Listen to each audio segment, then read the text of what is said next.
Ancha munasqa wayqipanaykuna, anchata agradecikichis sapa semana wasiykichisman waykumuni kay rimayniwan.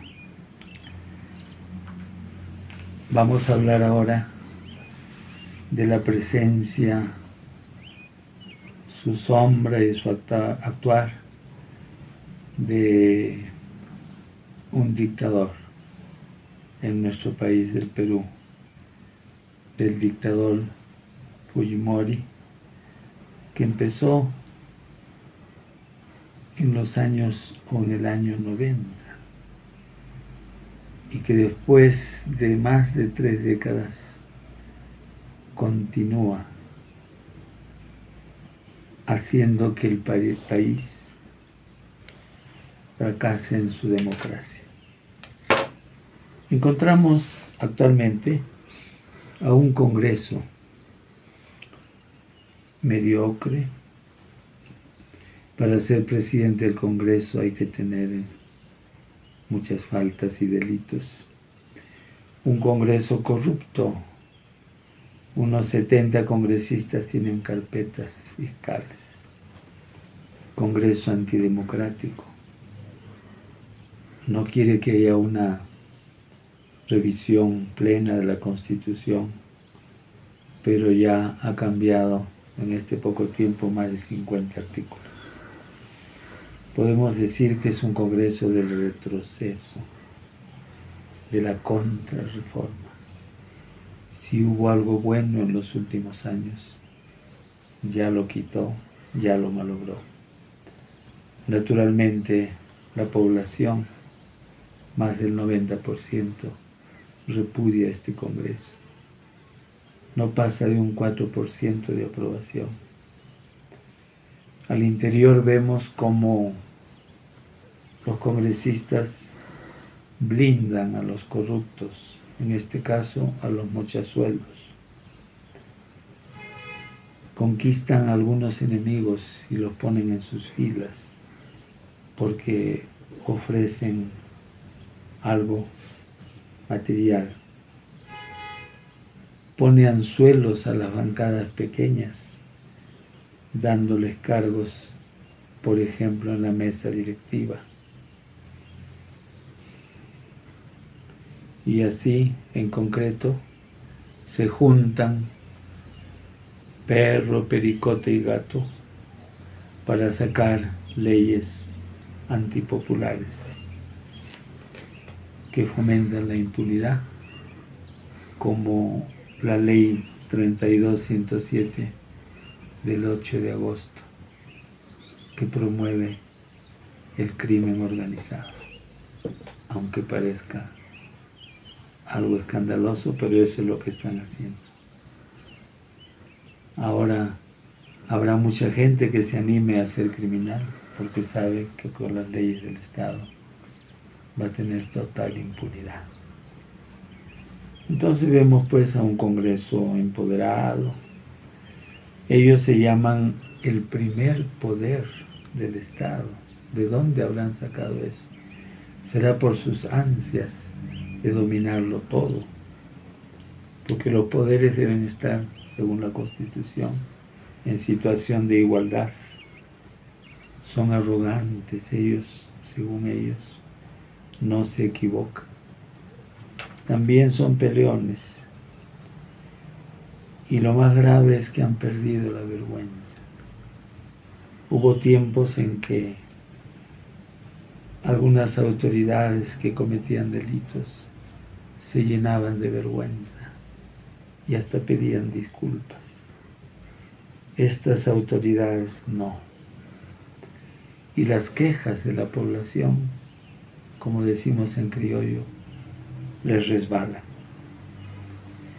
No hacen caso a las instituciones internacionales. El Perú ha firmado diversos acuerdos, pero no hacen caso. Dicen que hacer caso a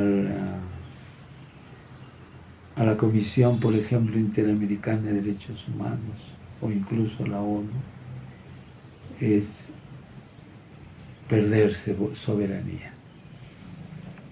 Eso se llama sofisma, una frase con apariencia de verdad, pero es una frase mentirosa.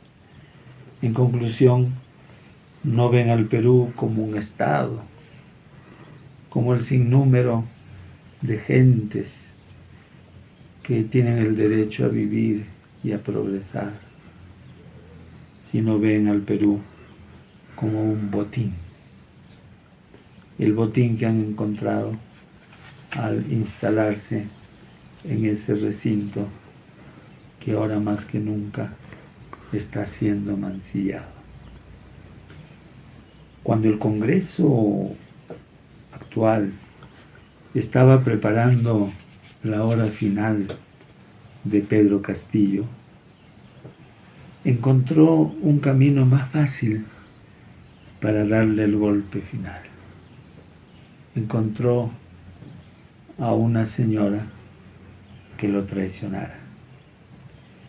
El Congreso tenía todo preparado para expectorar a Dina Boluarte, vicepresidenta en ese entonces, y la iban a expectorar porque, siendo ministra, había seguido funcionando como presidenta del Club Apurima, lo cual contradecía la ley. Ante la vacancia de Castillo, ella tomó el poder, de una manera constitucional, por cierto, pero ya se había puesto de acuerdo con sus anteriores enemigos y entonces actuó de una manera totalmente contraria o distinta a lo que planteaba su grupo de origen llamado Perú Libre. Cuando ella ingresó al poder, ya no era la Dina supuestamente izquierdista, sino la Dina de la ultraderecha, la Dina de Keiko y de sus secuaces. Y así empezó su presidencia condicionada, dominada y domada, dirigida especialmente por fuerza popular. Si algo escandalizó y encolerizó a la gente del sur andino amazónico, fue precisamente la traición que hizo a Castillo, porque un año antes del cambio presidencial había venido aquí a Juliaca y ante miles de juliaqueños, a voz en cuello, delante de Castillo, dijo: si vacan al presidente Castillo, yo me voy con él. Y lo primero que hizo fue quedarse, pero con los que habían vacado a Castillo, con la llamada ultraderecha, que realmente no le interesa el país, y lo hemos visto en estos últimos 200 años. Por eso, ella, Dina, no renunció. Porque si hubiera renunciado, hubiera dado pie para que hubiera nuevas elecciones, un respiro político y nuevas posibilidades para conducir el país, y no para llevarlo a la ruina como está sucediendo ahora. A la ultraderecha les resulta más fácil gobernar detrás de una mujer improvisada, débil, no preparada, pero muy ambiciosa.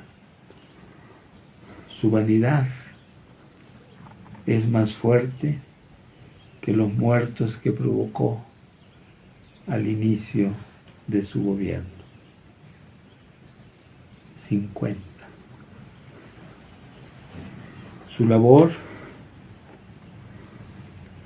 no es tan dificultosa, es dejar gobernar al Congreso dominado por fuerza popular. Por eso acepta todas las leyes que el Congreso propone o hace alguna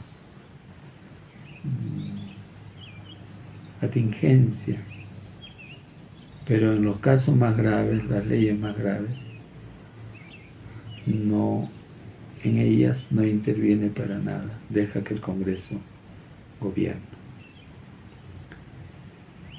Por ejemplo, aceptó la libertad controversial de Alberto Fujimori. En realidad ella no tiene salida, está presa, amarrada políticamente. Si quiere por ahora librarse de la justicia, tiene que aferrarse al poder, hacerse a la valiente y apoyarse en el Congreso que la utiliza y la seguirá utilizando. Entonces, la sombra de Fujimori y su actuar ya fuera de la prisión está influyendo pues más fuertemente en toda la situación del país. Y todo lo que está pasando con el Congreso, con la señora Boluarte, tiene su historia que empieza en 1990 y que quiere continuar muchos años más. Por eso, cuando vemos toda esta situación y al ex dictador, podemos decir que él es ahora el Maduro de la derecha o de la ultraderecha del Perú. Seguiremos reflexionando.